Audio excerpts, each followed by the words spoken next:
नमस्कार दोस्तों, आप हैं अपने ही गुड लिविंग चैनल पे और वीडियो की शुरुआत इस सुंदर से खिले हुए गुलाब के फूल के साथ।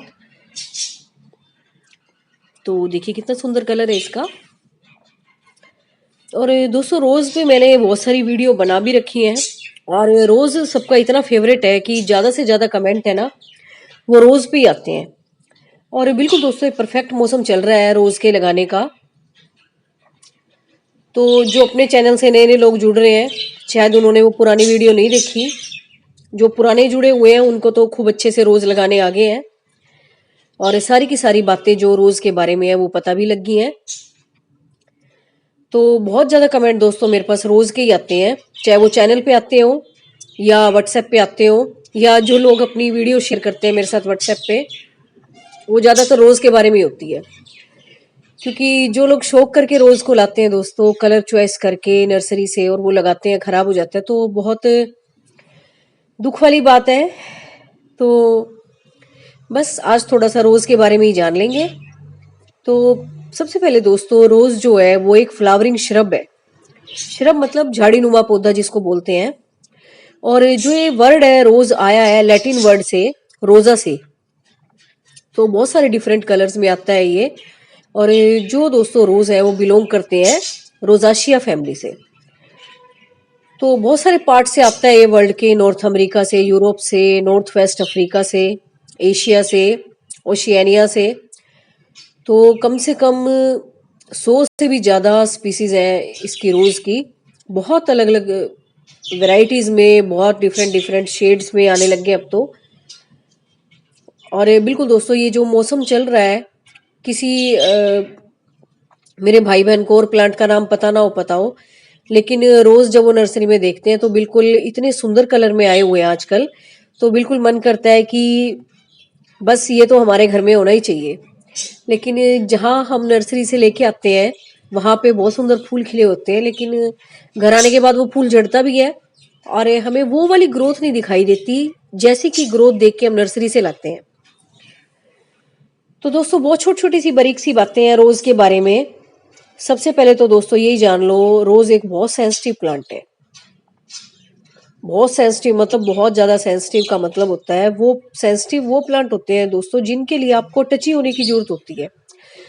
जो आपकी इमोशनल वैल्यूज के साथ, जो आपके लगाव के साथ, जो आपके प्रेम प्यार के साथ जुड़े हुए पौधे होते हैं ना, उनको हम सेंसिटिव प्लांट बोलते हैं। और वो इतने सेंसिटिव होते हैं, अगर आपने उन पे जरा सा भी ध्यान नहीं दिया, आपने उनको इग्नोर किया, तो वो खराब हो जाते हैं। सेंसिटिव का मतलब ये है, जैसे कि हमारे घर में छोटे बच्चे होते हैं या हमारे रिश्ते होते हैं, जरा सा हम ध्यान नहीं देंगे तो वो बिगड़ने की कगार पे आ ही जाते हैं। तो बिल्कुल इसी तरह से हमारा रोज का प्लांट भी है।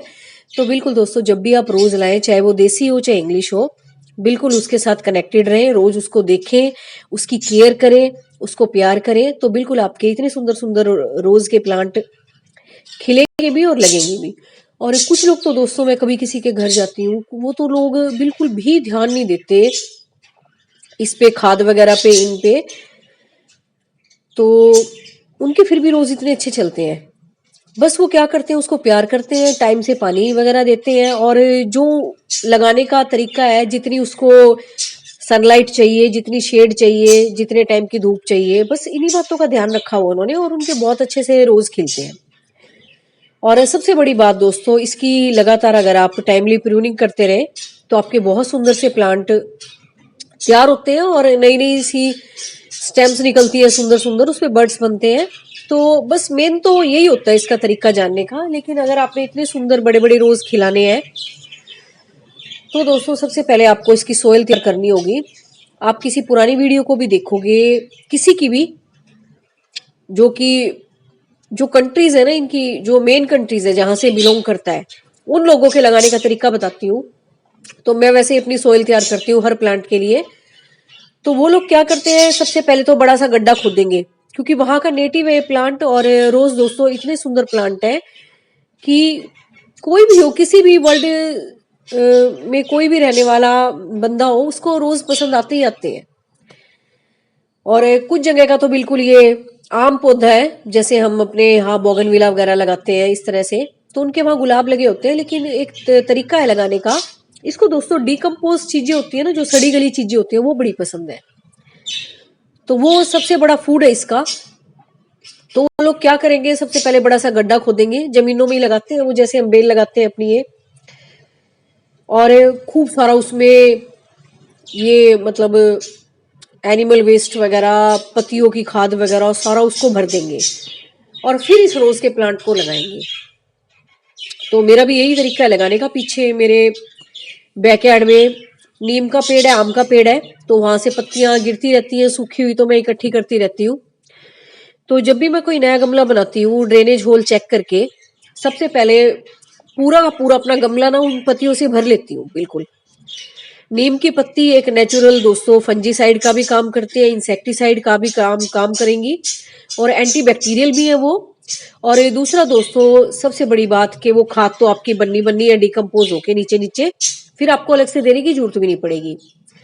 और इसको ये चीजें बहुत पसंद है गुलाब को। हैवी फीडर तो है ही है, लेकिन इसको सड़ी गली चीजें इतनी पसंद है डिकम्पोज हुई हुई। तो उससे क्या होगा, आपके गुलाब जो है इतने बड़े बड़े साइज के और इतने सुंदर सुंदर गुलाब खिलेंगे आपके। और फिर दोस्तों मैं ऊपर से बिल्कुल थोड़ी सी रेत, इसको ज्यादा मतलब ड्रेनेज वाली मिट्टी भी पसंद नहीं है, एकदम से पानी ड्रेन आउट हो जाए, थोड़ा सा रुक के ड्रेन आउट होना चाहिए। तो आपने थोड़ी सी रिवर सैंड मिला लेनी है। अगर ज्यादा हार्ड मिट्टी आपके यहाँ की नहीं है तो बिल्कुल अपनी गार्डन सॉइल ही ले लें, और बस थोड़ा सा रिवर सैंड मिला के, ताकि जो नई नई रूट निकले उनको फैलने में समस्या ना हो। रिवर सैंड दोस्तों हम इसलिए मिलाते हैं कि पानी रुके भी ना, और दूसरा जो नई नई रूट तैयार होती है नीचे मट्टी के, तो ज्यादा हार्ड मट्टी होती है तो कई बार दोस्तों वो निकल ही नहीं पाती, मट्टी भी जम जाती है और वो प्लांट फिर डेड होना शुरू हो जाता है। तो बस इसीलिए लगाते हैं हम। और दोस्तों कई बार तो ऐसा लगता है कि रोज हमारा मरने वाला है, लेकिन वो मरता नहीं है। और ऐसे ही मेरे इस प्लांट के साथ भी हुआ कि मुझे लग रहा था कि ये बिल्कुल मरने वाला है, और फिर थोड़ा सा मैंने इसमें 2 पिंच, 1 पिंच भी नहीं कहूंगी, 2 पिंच थोड़ी सी मिट्टी की गुड़ाई करके वो मैंने इसमें डाल दिया, और फिर ये नई नई ग्रोथ आनी शुरू होगी। तो कुछ छोटी छोटी बातें हैं गुलाब के बारे में जो मैं आमतौर पे वीडियो में बताती रहती हूँ। तो वो आप सारी वीडियो देख लेना, जो भी मेरे नए नए बहन भाई जुड़े हुए हैं, एक बार देख लेना गुलाब को लगाते कैसे हैं, और कैसे उसकी स्टेम को चूज करते हैं वो भी मैंने बता रखा है, और किस तरह की आपने मिट्टी तैयार करनी है। और दूसरा कि जो आपकी कलमें बनेंगी, कलम जैसे नई नई ग्रोथ आनी शुरू होगी आपकी कलम पे, इस तरह से मैं दिखा रही हूँ, अभी मैंने लगा नहीं रखी वैसे, तो आपने इसको किस तरह ट्रांसप्लांट करना है, कैसी अपना पोट तैयार करना है, कैसी सोयल तैयार करनी है, वो भी मैंने सारा का सारा वीडियो के जरिए आपके साथ डिस्कस किया हुआ है। और दोस्तों एक बार में कभी भी किसी की कोई चीज नहीं लगती, मुझे भी बहुत टाइम लगा है, बहुत कटिंगें लगाई है मैंने। तो अब कुछ लगने लगी है, ये तो नहीं कहूंगी पूरी लगने लगी है, लेकिन हाँ कुछ सक्सेस मिलने लगी है। अब थोड़ा सा हाथ साफ हुआ है, बिल्कुल थोड़ा सा, क्योंकि रोज में दोस्तों ये समस्या ये है कि और प्लांट में अगर आपको ग्रोथ नजर आ जाती है स्टेम में, तो आप ये सोचते हो कि चल गई कटिंग, लेकिन रोज के साथ एकदम उल्टा है, आपकी बड भी बन जाएगी, लीव्स भी आ जाएंगी, लेकिन नीचे का जो रूट सिस्टम बनना है ना, वो बड़ा मुश्किल हो जाता है बनना, रूट ही नहीं बन पाएगी। और सब कुछ आने के बाद भी एकदम से आपकी पत्तियां झड़ने लग जाएंगी, आपकी स्टेम भी काली हो जाएगी और वो कटिंग खराब। आमतौर पे यही समस्या होती है, होती होगी ना आपके साथ भी। फिर आपने क्या करना है, उसको निकाल के देखना है एक बार। मैं ऐसे ही करती थी, मैं फिर सर्च करती थी ये स्टेम खराब क्यों हुई। तो आप बड़े ध्यान से देखोगे ना, उसमें छोटे छोटे से व्हाइट कीड़े नजर आएंगे। बिल्कुल सभी के साथ यही होता है, बिल्कुल ध्यान से देखना, उसमें सफेद रंग के ना व्हाइट व्हाइट से कीड़े होंगे, नहीं दिखे तो किसी लेंस से देख लेना। तो यही समस्या होती है, क्योंकि इसमें दोस्तों, क्योंकि एक तो ये गुलाब जो है मीठी तासीर का है, इसमें जल्दी से जल्दी ना कुछ गड़बड़ हो ही जाती है, चाहे फंगल इन्फेक्शन हो, चाहे बैक्टीरिया हो, चाहे कोई इंसेक्ट लग जाए। तो इसकी सोइल को इस तरह से तैयार करना है आपने, एंटी फंगल बनाना है, और सोइल को इतना एनरिच बना के रखना है कि किसी भी चीज का अटैक इसके प्लांट पे ना हो, इसकी स्टेम पे ना हो। तो वो भी मैंने डिस्कस कर रखा है। और अगर घर से दोस्तों इसका इलाज करना चाहते हैं, अपनी सोइल को भी एंटी फंगल बनाना चाहते हैं, और जो हमारे गुलाब को पसंद है वो तो मैंने बताई थी आपको, डिकम्पोज चीजें बड़ी पसंद है इसको, गोबर की खाद वगैरह होगी और पत्तियों की खाद होगी और किचन वेस्ट हो गया, इसको बड़ा पसंद है वो। और एक और चीज इसे बड़ी अच्छी लगती है, जो कि हम चाय पीते हैं ना, हमारी चाय पत्ती बच जाती है, उसको अच्छे से धो के, गर्मी है तो गर्मी में तो ऐसे के ऐसे ही डाल दे, क्योंकि गर्मी में एकदम से पानी सूख जाता है, सर्दियों में थोड़ी सी फंगस की समस्या आ जाती है कई बार। तो पहले 2-4 दिन उसको धूप में सुखा ले पत्ती को, और फिर अपने सभी प्लांट में वो डाल दें। और अगर उसके बाद भी फूल नहीं खिल रहे तो एक और ट्रिक है कि फिटकड़ी का पाउडर करके उसको थोड़ा सा पानी में मिला के और थोड़ा थोड़ा वो अपने गुलाब के पौधों में डाल दें। क्या पता उसकी सोइल जो है वो एसिडिक ना हो, है ना, तभी आपके गुलाब ना खिल रहे हो। या फिटकड़ी नहीं है तो सिरका तो होता ही है ना, वो डाल दो। और तीसरा दोस्तों, सिरका भी कोई यूज नहीं करता तो क्या होता है, जैसे गांव देहात के लोग हैं, लस्सी होती है ना, लस्सी खट्टी हो जाती है कई बार, जैसे अब सर्दियां आ रही है, कोई पिएगा भी नहीं, है ना, खांसी जुकाम की प्रॉब्लम है, सर्दियों में हो जाती है, फिर थोड़ा सा इतराज करते हैं हम पीने से, है ना, तो वो चीज फेंकी भी नहीं जाती। तो आपने क्या करना है, आधा मग्घा अपना वो लस्सी का लेना और पूरी की पूरी बाल्टी में उसको डिसॉल्व करके पानी में और अपने सभी प्लांट में डाल दिया करो, वो सबसे बेस्ट है। बस ये ध्यान रखना है उसमें फैट ना हो, मक्खन वगैरह ना हो, उसके ग्रेन्यूल्स ना हो, कभी फंगस ना लग जाए। बिल्कुल एक बार छलनी में छान के उसको, और एक एक मग्गा एक एक बाल्टी में डाल के और अपना सभी प्लांट में दे दिया करो। गुलाब को तो बहुत अच्छा लगता है वो, क्योंकि इसको कैल्शियम बहुत पसंद है दोस्तों। और जो हमारा मट्ठे वाला पानी होता है ना, या कच्चा दूध होता है, उसमें कैल्शियम बहुत ज्यादा होता है। या कई बार हम पनीर फाड़ते हैं, है ना, घर में, तो पनीर वाला पानी होता है, समझ में नहीं आता इसको कैसे यूज करें, आटा भी गूंद लेते हैं, फिर भी थोड़ा सा बच ही जाता है वो, तो वो भी आप दोस्तों आधा मग्गा जितना भी हो पूरा का पूरा बाल्टी में मिला के वो अपने प्लांट को दे दे, वो भी इसको बहुत अच्छा लगता है, इसको भी और सभी फूलों वाले पौधों को। और इसको तो ये चीजें बहुत पसंद है, हैवी फीडर है ये, वो है भी इतना सेंसिटिव, है ना, तो इसका ध्यान भी रखना पड़ेगा। तो बस यही कुछ छोटी छोटी बातें थी, तो मुझे लग रहा था कि जो मेरे नए नए चैनल से जुड़े हुए लोग हैं लगातार दोस्तों, अब जो अपने गुड लिविंग के सदस्य हैं वो बढ़ते ही जा रहे हैं, अच्छी बात है ये। और बिल्कुल दोस्तों मेरा फर्ज बन जाता है फिर कि इन लोगों को ज्यादा कष्ट ना उठाना पड़े, कि अब तो इनको वो पुरानी वीडियो ना मिल रही हो। और गुलाब तो दोस्तों इतना मेन प्लांट है कि जो भी स्टार्टिंग में कमेंट करता है ना, वो गुलाब के ऊपर ही करता है। तो बस फिर मेरा आज दिल कर रहा था कि ये गुलाब अच्छे अच्छे खिले हुए हैं गार्डन में, तो आपके साथ भी शेयर करूँ ये, और उन मेरे बहन भाइयों को भी अच्छे से समझ आ जाए जो कि नए नए जुड़े हैं। कई बार वो कहते हैं कि आप उसका लिंक भेजो जो आपकी वीडियो है, तो इतना दोस्तों मेरे पास भी टाइम नहीं होता कि मैं वो वीडियो ढूंढूं, वो तो खैर आप खुद ही सर्च किया करो। और मैं दोस्तों इतनी मतलब किसी चीज की गहराई में जाती भी नहीं, अगर ज्यादा से कमेंट हो जाते हैं तो फिर मैं उस पर वीडियो बना ही देती हूँ। तो बस यही कुछ बातें आपने ध्यान रखनी है। और सबसे बड़ी बात की, अगर सबसे बढ़िया जो इसके लिए खाद है वो गोबर की खाद ही है, गाय के गोबर की, तो वो अगर आपको फ्री डिकम्पोज मिल जाती है तो आपको इसमें कुछ भी डालने की जरूरत नहीं है। और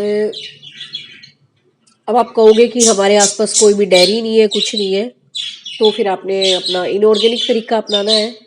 ऑर्गेनिक में यही है, चाय पत्ती वगैरह डालो, ये डालो। अगर आप जॉब वाले हो, इतना नहीं है आपके पास टाइम, और मेड काम करती हो तो फटाफट से डस्टबिन में डाल ही देगी।